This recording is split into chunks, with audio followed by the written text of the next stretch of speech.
La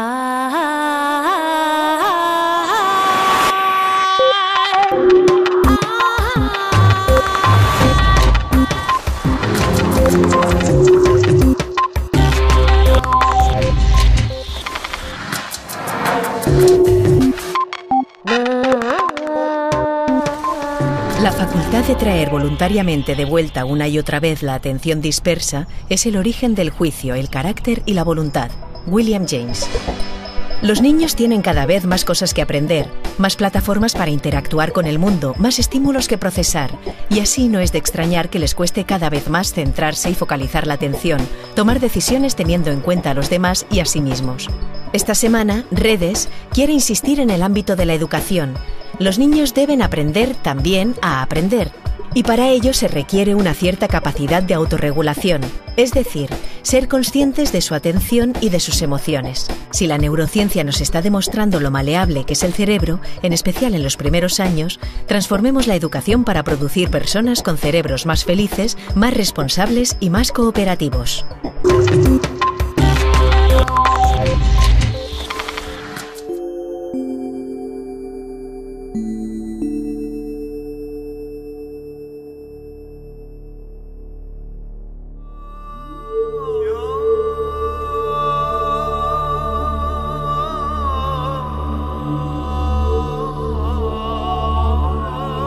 Yo creo que mi audiencia va a coincidir conmigo en que en este mundo globalizado necesitamos un nuevo sistema educativo que fabrique no solo trabajadores, sino ciudadanos. Y de ahí que se hable tanto en estos momentos de la necesidad de destilar empatía y compasión en los ciudadanos del siglo XXI. Aquí en Washington es donde se está profundizando en estos momentos en esta reforma educativa, y se está haciendo gracias a que han confluido dos corrientes del pensamiento imparables, la una milenaria, la contemplativa, la ejemplificada por Dalai Lama, y la otra, la de la ciencia occidental. Bueno, pues cuentan que los científicos han descubierto que por primera vez el impacto de la meditación, de las técnicas contemplativas sobre el estado, sobre la esencia, sobre la conciencia de un niño, de un joven o de un adulto. No sabemos todavía en qué medida la afecta, pero sí conocemos ya que le afecta. Y en la reunión de Washington lo que estamos viendo es en qué medida podemos aprovechar el impacto de las técnicas contemplativas en lo que es la ciencia educativa, ni más ni menos.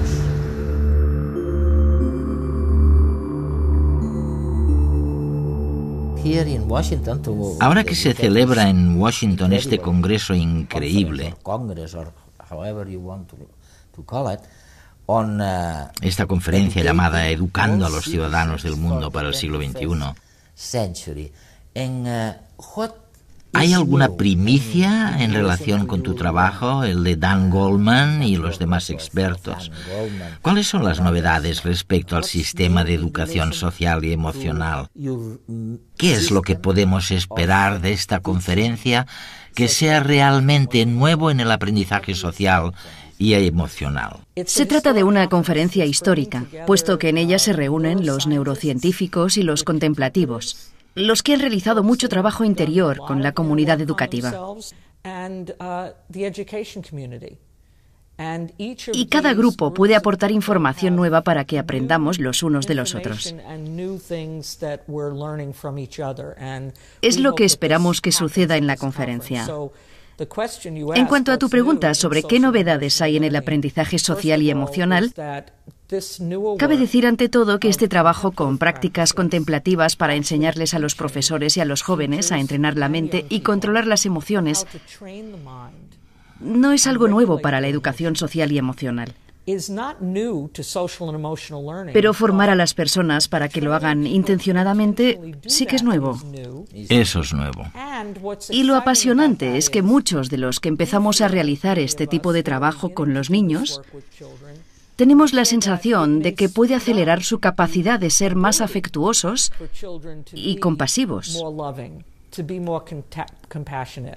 ¿Se ha podido evaluar lo poco que se ha realizado en la aplicación del pensamiento contemplativo a la educación de los niños? Sí, justo ahora empezamos a hacerlo.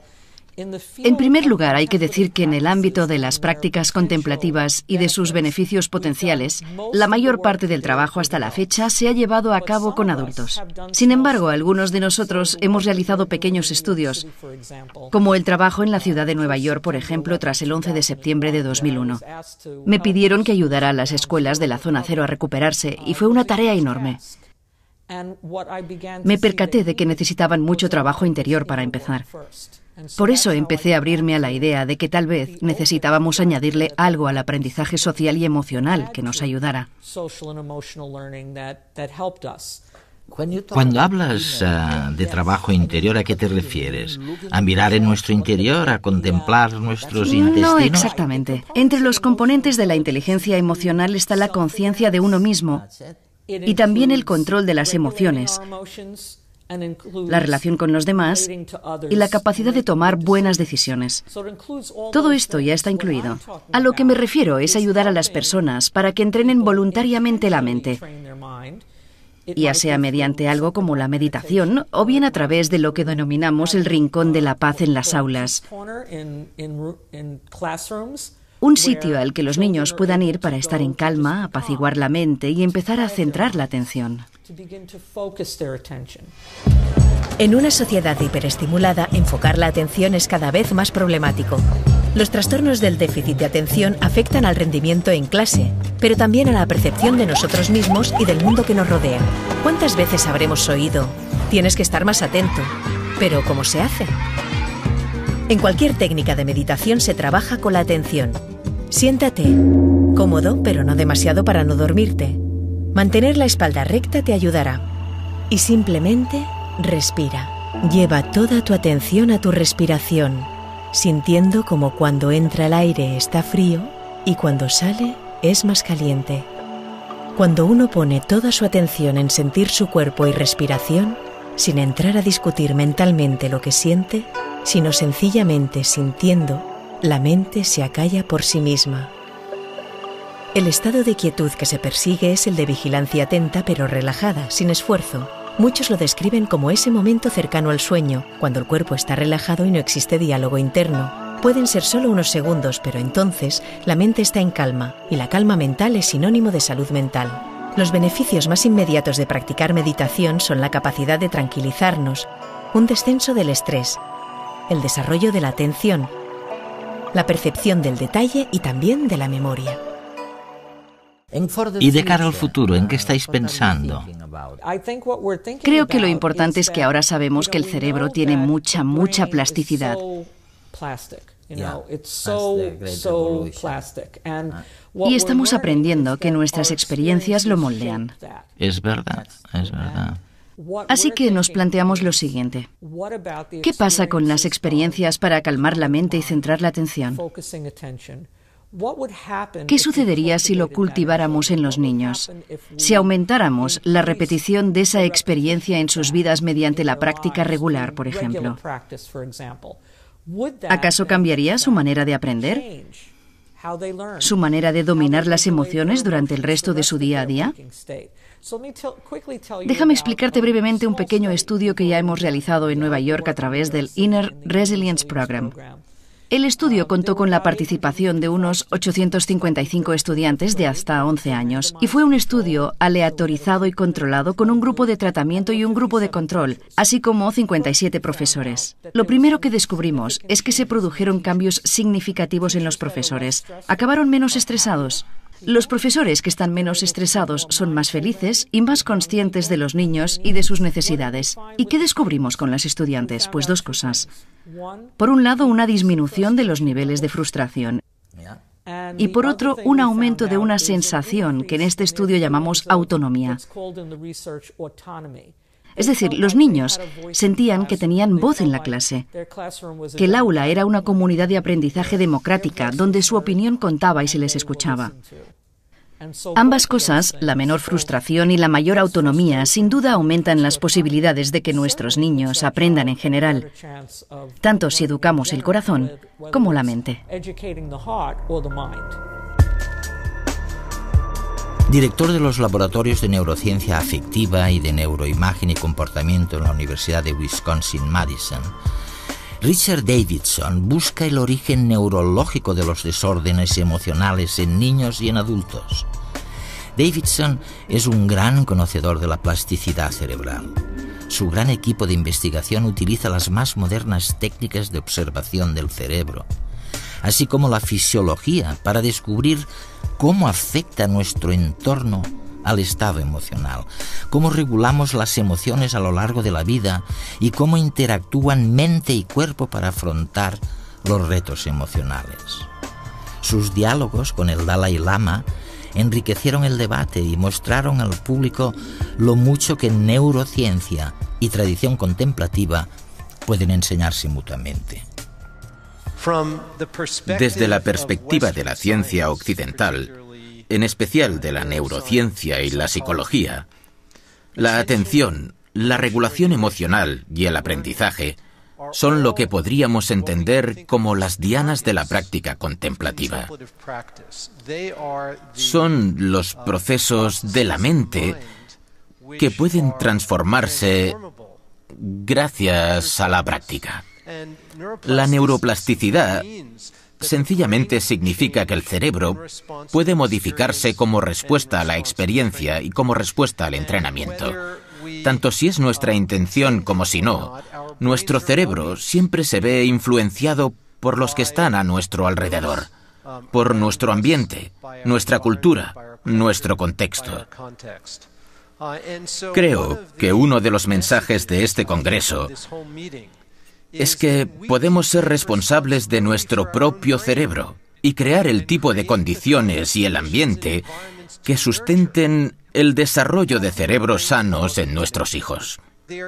Existen investigaciones que indican que una atención inestable, una atención que oscila y una regulación emocional pobre son ambas cualidades que interfieren en el aprendizaje. Así que, por ejemplo, si un niño de enseñanza media, entre horas de clase, tiene una discusión con sus compañeros en el pasillo, esa discusión le enfada y entonces va y pasa a la clase siguiente unos minutos más tarde. Si sus emociones aún continúan presentes, las emociones negativas interferirán en la capacidad de aprendizaje durante su siguiente clase. Y en verdad, tenemos buenas evidencias científicas que indican que ciertos tipos de emociones, en particular las emociones negativas, pueden interferir en nuestra capacidad de conservar información en la mente y producir un impacto negativo en nuestro aprendizaje. Ahora, ¿puedo preguntar? Por favor. Cuando utilizas la palabra negativo, ¿en qué sentido lo haces? El significado que le doy aquí es...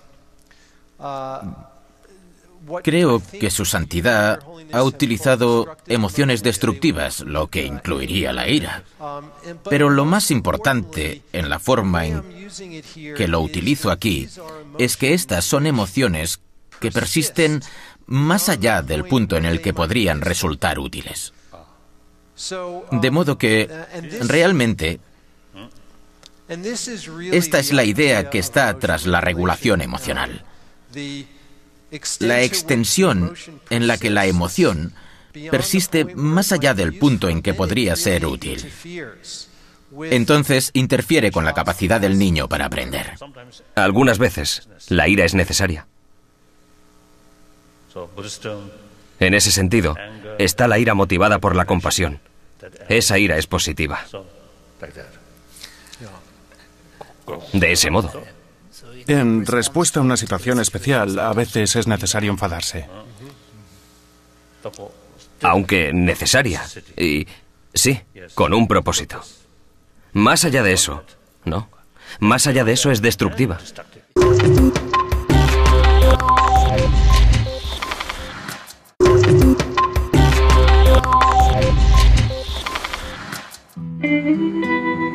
Mark Greenberg, otro de los participantes de estas jornadas, dedica sus investigaciones a comprobar la efectividad de las actividades escolares para mejorar las habilidades sociales, el aprendizaje social y emocional, el aprendizaje cognitivo de los estudiantes de primaria y de secundaria. Él se centra especialmente en la prevención de la violencia y de la delincuencia y analiza para ello el papel del individuo, de la familia y de la comunidad a la hora de poner en marcha programas de prevención. Mark, trabajas en el campo de la prevención de problemas y mi primera pregunta sería la siguiente. En la educación, ¿qué es lo que intentáis prevenir? ¿De qué intentáis protegeros? En la investigación preventiva con niños, lo que intentamos es evitar un conjunto de problemas comunes que pueden presentarse en los niños. La agresividad, el mal rendimiento en las aulas, la falta de atención. Cuando alguien es agresivo, no presta atención y a menudo no obtiene muy buenos resultados en lectura o matemáticas. Pero pensamos en la prevención no solamente como una manera de prevenir un problema, sino especialmente de reforzar el desarrollo del niño e instaurar una serie de factores protectores. Por eso, nos interesa empezar con los niños de 3 o 4 años y ayudarles a calmarse cuando se alteren, incluso a conocer sus sentimientos, saber cuándo están disgustados y desarrollar una sensación de autoconciencia.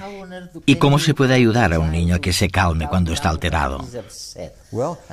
Pues se puede hacer de muchas maneras, pero con los niños más pequeños, si empezamos sobre los 3 o 4 años, lo hacemos contándoles una historia sobre una pequeña tortuga. La tortuga tiene muchísimos problemas para llevarse bien con sus amigos, tiene problemas de disciplina en clase y a veces se pone muy nerviosa por algo que le dice su madre o su profesor, pero aprende a meterse dentro de su caparazón y a respirar profundamente y calmarse. Utilizamos la metáfora de la tortuga y cuando los niños se alteran,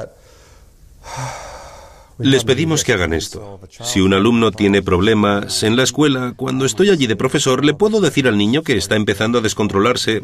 Tal vez es buen momento de hacer la tortuga. Esto significa que cruce los brazos y que respire profundamente y que luego me diga cómo se siente. De esta manera, enseñamos a los niños cosas sobre el cuerpo, sobre cómo pueden utilizarlo junto con la respiración para aprender a calmarse. Nadie lo ha hecho antes, ¿eh? No se ha hecho. Y hemos demostrado mediante una serie de estudios aleatorizados durante 30 años en Estados Unidos, Suiza, Países Bajos y varios lugares que, cuando se les enseña a los niños estas habilidades para calmarse, y se les enseña cómo identificar sus sentimientos, pero también cómo hablar adecuadamente sobre cómo se sienten, mejoran de un modo natural sus habilidades para relacionarse con los demás. Y también mejoran sus habilidades académicas. Porque el niño no es más que uno. El cerebro no es más que uno. No hay un cerebro emocional y un cerebro cognitivo. Y cuando la capacidad de prestar atención, calmarse y hablar eficazmente de los sentimientos se combina en el desarrollo de un niño, todo funciona mucho mejor.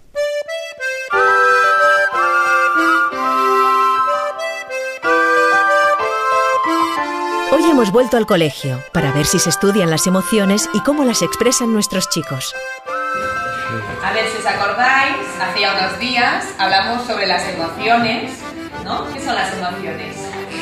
Las emociones son respuestas evolutivas que expresan cómo nos sentimos, mental y físicamente, con relación a algo que está ocurriendo en nuestro entorno.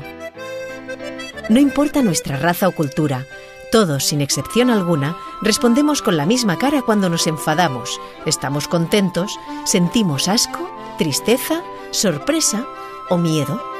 Nos enfadamos si somos víctimas de una agresión, por pequeña que sea, y nos culpan por ello. Estaba con un amigo mío jugando a básquet y empezó a tirarme cosas. Después yo me enfadé mucho y le tiré la pelota. Entonces después, cuando subimos a clase, todo el mundo había visto cómo le tiraba la pelota y entonces la mayoría me daba la culpa a mí.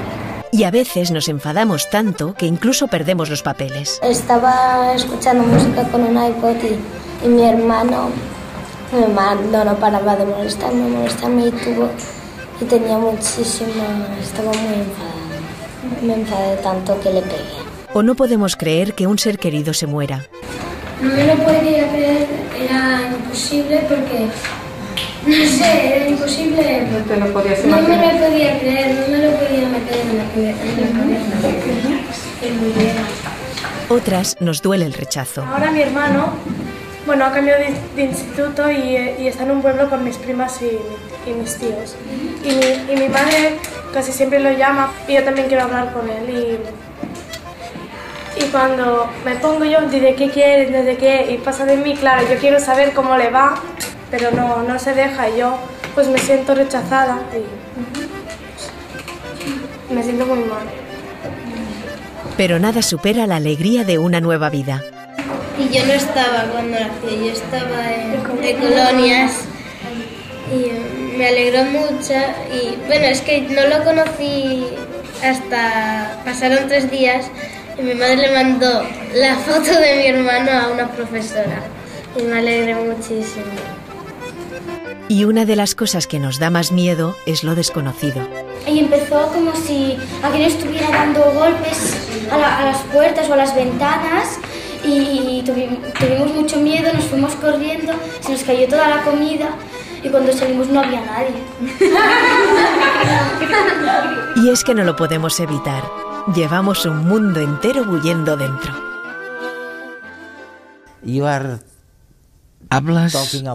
Hablas de la enseñanza como una manera de cambiar la manera de ser del niño. Su manera de sentir sobre la agresión o la compasión. ¿Tú crees que todo esto evolucionará y que al final cambiará la sociedad por fin para siempre?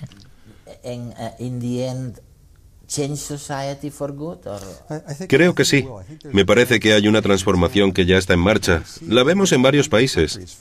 Por ejemplo, en algunos estados de Estados Unidos, Illinois por poner un caso, todas las escuelas deben elaborar ahora un plan para el aprendizaje social y emocional de los niños. Del mismo modo que tienen un plan para la lectura o las matemáticas. Tienen que hacerlo por ley. Y en la Columbia Británica, en Canadá, el objetivo de responsabilidad social se considera al mismo nivel que el objetivo de desarrollo académico. En Inglaterra se reserva un rato cada semana, por lo menos 2 veces por semana, para el desarrollo social y emocional de los niños, como parte del plan de estudios nacional. ¿Y disponemos de los profesores adecuados para Pues sí, eso? la siguiente pregunta es, ¿cómo podemos formar a los profesores para que lo enseñen bien? No existe ni una sola universidad en el mundo, por lo menos que yo sepa, que exija que los profesores durante su formación reciban clases sobre desarrollo social y emocional. Por no hablar de que muchos profesores, según lo que sabemos en Estados Unidos e Inglaterra, alrededor del 50% de profesores dejan la profesión durante los primeros 5 años. ¿Cuántos? Alrededor del 50%. O sea, el 50%, la mitad. La mitad de los profesores. Tenemos ahí una gran pérdida de capital social. Estamos formando a muchísimos profesores que no permanecerán en la profesión. Y entre otras cosas se debe a que es un trabajo muy difícil. Muchos profesores se agotan emocionalmente y acaban quemándose. Creemos que uno de los motivos es que ellos mismos no aprenden muchas de las habilidades sociales y emocionales que pueden ayudar a crear el tipo de cultura en el aula que calme a los niños, les enseñe a llevarse bien entre sí y a ser más compasivos. Ahora los expertos como tú nos decís que es muy importante hacer algo para impartir una clase que ayude al niño a desarrollar sus propias actitudes, sus propios puntos fuertes, su vida en realidad. Pero esto no es nada fácil, ¿eh? Bueno, no es tan difícil como parece. Hasta ahora lo que hacíamos con los profesores era presionarlos muchas veces para que se centraran únicamente en lo académico, solamente en la lectura, las matemáticas y las ciencias. Y en eso se han convertido, en profesores de lectura, de matemáticas y de ciencias. Pero la mayoría de profesores eligieron la profesión porque querían llevarse bien con los niños. Les gustan los niños y quieren pasar tiempo con ellos, educarlos, prepararlos para la vida. Y conforme se lo vamos permitiendo y les brindamos más habilidades para hacerlo, descubren que disfrutan mucho más enseñando. Y que quizás puedan ayudar al niño a desarrollar su propia vocación o sus propias cualidades, ¿no? Eso es, sí. Por ejemplo, en uno de nuestros proyectos hemos trabajado con profesores para enseñar un plan de estudio a los niños sobre emociones y autocontrol.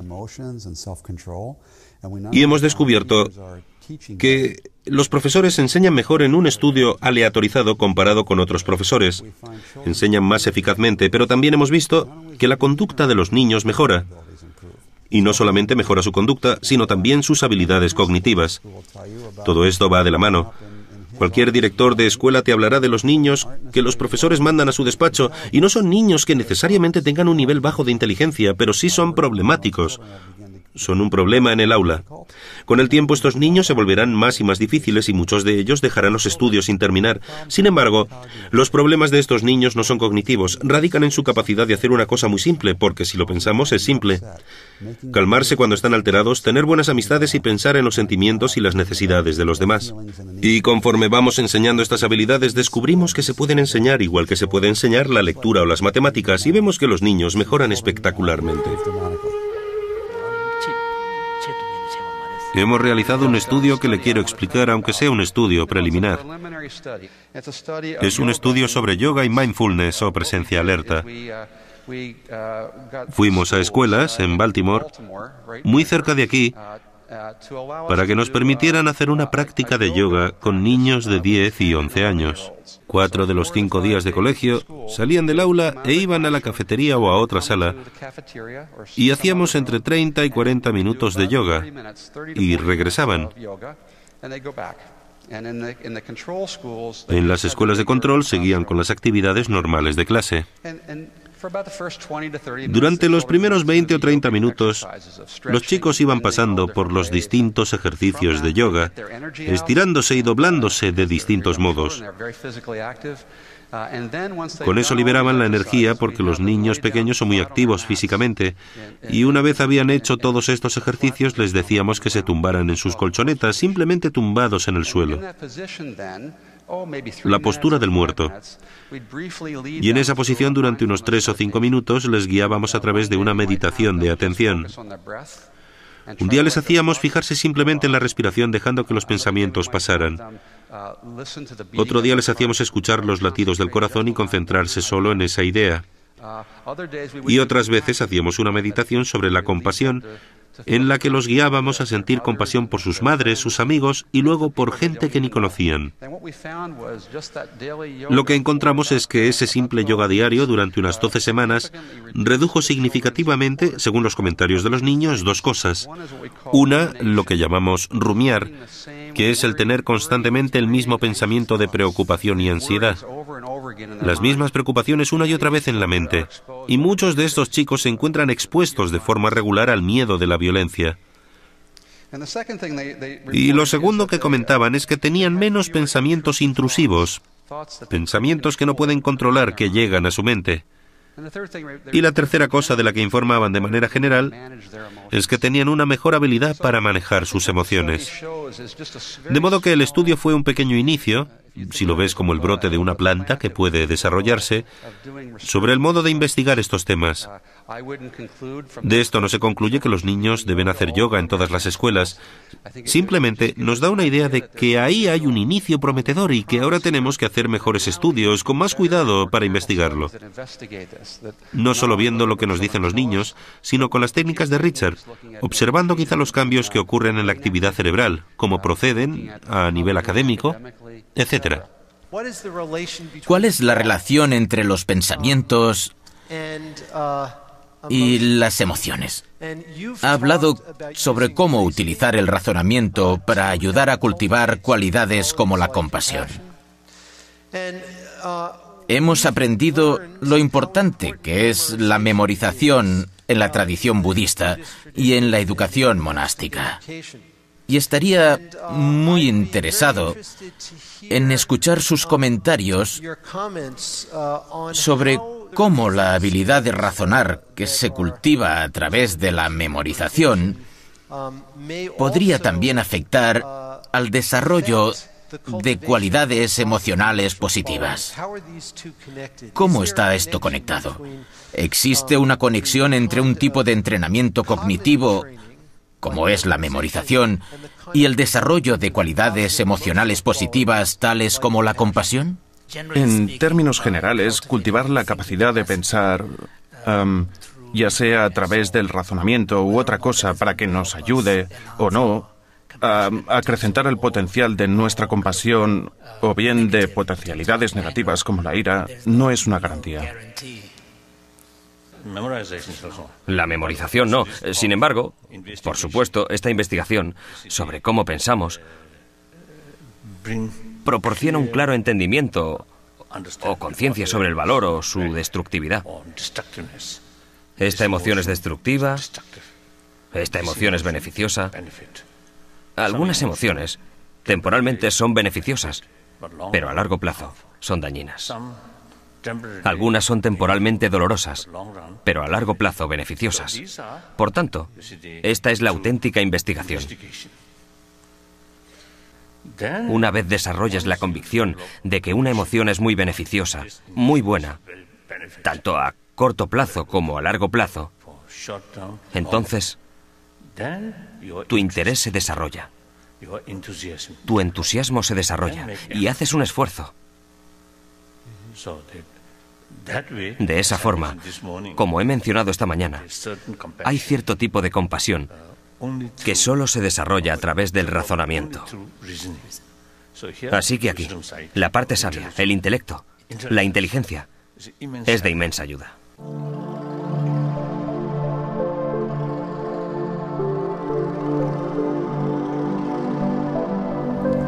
El autocontrol y la meditación permiten que el cerebro respalde toda la labor del aprendizaje social y emocional del ciudadano del mundo que viene. Yo creo que esta es la principal conclusión del evento al que hemos asistido en Washington, D.C., en la capital de Estados Unidos. Hemos intentado ver cómo este autocontrol, cómo este poder de análisis interior incide en las capacidades de aprendizaje de la gente. ¿Por qué? Bueno, porque la ciencia, los científicos occidentales están descubriendo que hay un cierto impacto de estas técnicas de autocontrol en las técnicas de aprendizaje.